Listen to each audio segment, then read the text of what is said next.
Hello दोस्तों, नमस्कार, जय हिंद। उम्मीद करते हैं आप सब कैसे हैं। आपका अपना YouTube channel am the art classes में स्वागत है। दोस्तों, कल मैंने आपको बताया था कवक अर्थात फंजाई के विषय में और उसके लक्षण का भी मैंने चर्चा किया था। मोनेरा और प्रोटेस्टा का भी जिक्र किया था। आज हम कुछ नया टॉपिक लेकर के आए हैं। आपका टॉपिक जो है ये है बायोफ्राइटा। क्या है? बायोफ्राइटा। ये दो शब्द से मिलकर बना है। यह शब्द की उत्पत्ति जर्मनी की लैटिन भाषा से हुई है, जिसका अर्थ होता है हरे पौधों का संजातीय जीवन। खास करके दोस्तों ये बताना चाहेंगे, बायो मतलब होता है माउस। क्या होता है? माउस। और फ्राइटा का मतलब होता है पौधा। माउस जो है एक प्रकार का माना जाता है कि हरे पौधों पर ही मुख्य रूप से देखा गया है। ये भी हम बताए थे यूग्लिना और यूग्लाइट, दो तरह के प्रोटिस्टा और मोनेरा अवस्था में जब मैंने चर्चा किया था तो इस पर विशेष हमने जिक्र किया था। दोस्तों यही दोनों शब्द मिलकर के क्या बना है? बायो और फ्राइटा। बायो और फ्राइटा दोनों शब्द मिलकर क्या बना है? माउस पौधा। क्या बना है? माउस पौधा। ये जो पौधा है ज्यादातर चट्टानी इलाकों में ही पाया जाता है। और चट्टानी इलाकों में तो स्वाभाविक है, चट्टानी इलाका मतलब चट्टान में ही पाया जाएगा। कुछ जो है इसका माना जाता है कि जो होता है टुकड़े खंड और सिलिकन मिट्टी में भी पाया जाता है, कभी कभी लाल मिट्टी में भी इसका देखा गया है। तो यह होता है कारण कि माउस जो है एक पौधा है जिसमें एक सीधे तने जैसी रचना होती है। एक मॉडल के हिसाब से हम दिखा सकते हैं, इस प्रकार का इसका संरचना रहता है और इसका जो सिरा होता है पूर्ण रूप से सीधा होता है। कैसा होता है? पूर्ण रूप से सीधा होता है।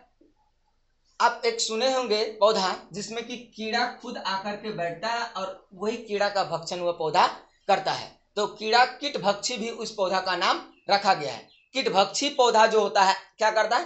कीड़ा का ही भक्षण करता है। उसका जो ये सिरा है खुला हुआ रहता है, कीड़ा इस पर आकर के बैठ जाता है। इसमें लैटिन अम्ल रहता है। लैटिन अम्ल के कारण क्या करता है? कुछ कीड़े आकर इस पर बैठ जाते हैं। फिर बाद में क्या होता है? ढक्कन बंद हो जाता। यही जो बंद हो जाता है, कीड़ा बाहर नहीं हो पाता और यही कीड़ा अंदर में सड़ करके क्या होता है? इसका भोजन बन जाता है। इस पौधा का नाम रखा गया कीटभक्षी पौधा।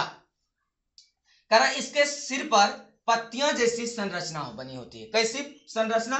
पत्तियां जैसी संरचना बनी होती है। कीड़ा को मालूम होता है कि ये तो पत्ता है, उसी बहाने से वो आकर उस पर क्या होता है? बैठ जाता है। उसका देखिए नुकसान क्या होता है? वो अपना जिंदगी गंवा बैठता है। पत्ता में उसको लगा कि पत्ता है, वो आकर बैठा, लेकिन वो हकीकत में पत्ता नहीं, उसका एक डब्बा है। डब्बा में बैठा, पतो नहीं चला, वो आके बंद हो गया। बंद हुआ तो फिर दोबारा उसको निकलने का अवसर नहीं मिल पाता है। इसमें बायोफ्रेटा में माउस और लिवर्टवर्ट जो है को रखा जाता है। किसको किसको?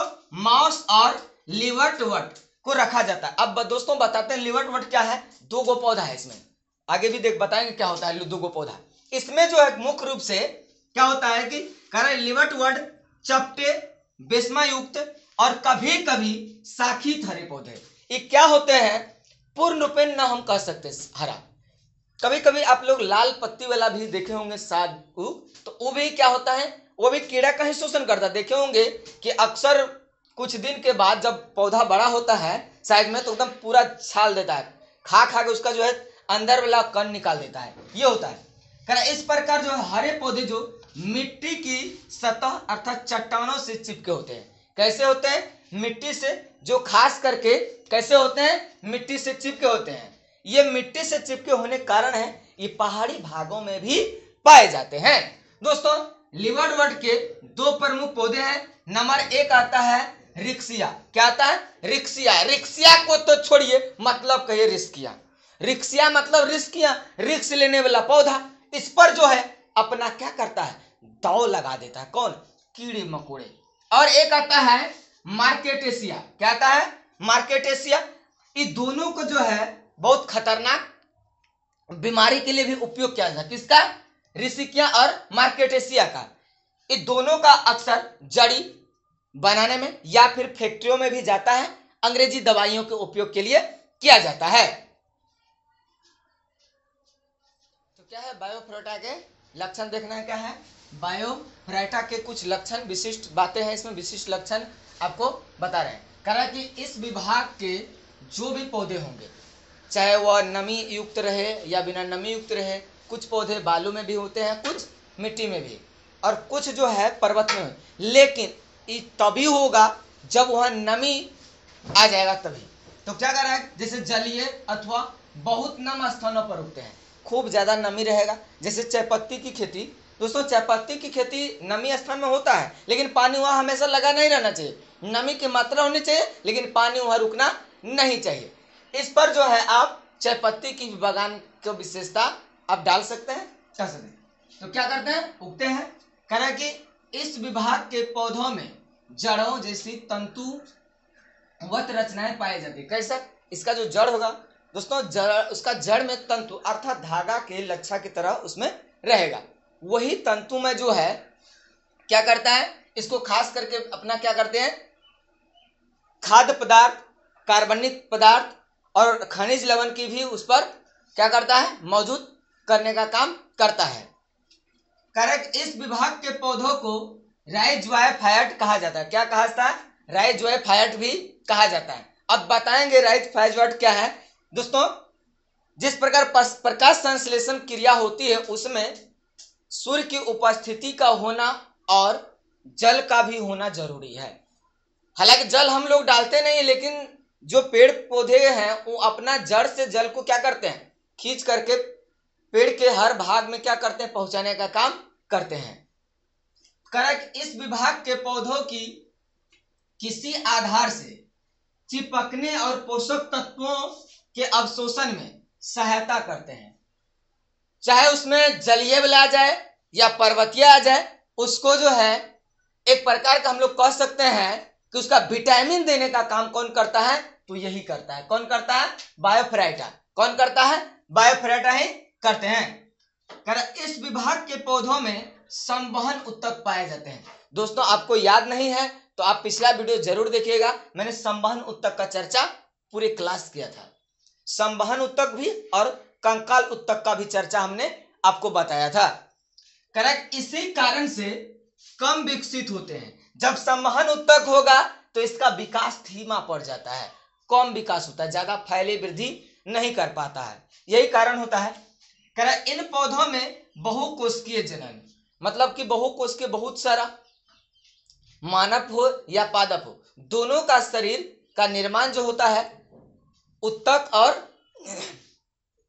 उत्तक का ही तो शरीर है। उत्तक के साथ साथ हमारा जो है शरीर का कई सारे और भी चीज है जो हमारे साथ क्या करता है, मिलकर के ही शरीर का निर्माण करता है। तो ये होता है। कारण कि जनन अंग पाए जाते हैं। जनन अंग मतलब जन्म देने वाले अंग को ही जनन अंग कहा जाता है। कारण नर जनन अंग को जो है एंथीरिडिया, क्या, एंथीरिडिया के नाम से जानते हैं, और जो मादा जनन अंग है उसको आर्कीगोनिया कहता है। क्या कहा जाता है, आर्कीगोनिया के नाम से जानते हैं। किसका, तो बायोफाइटा का। तो पूछेगा बायोफाइटा के जो नर जनन अंग है इसको क्या नाम से जानते हैं, तो नर जनन अंग को हम जानते हैं एंथीरिडिया के नाम से जानते हैं। और जब बात आएगी मादा जनन अंग के तो इसको आर्कीगोनिया के नाम से जानते हैं। इस विभाग के पौधों में पीढ़ी एकांतर पाया जाता है।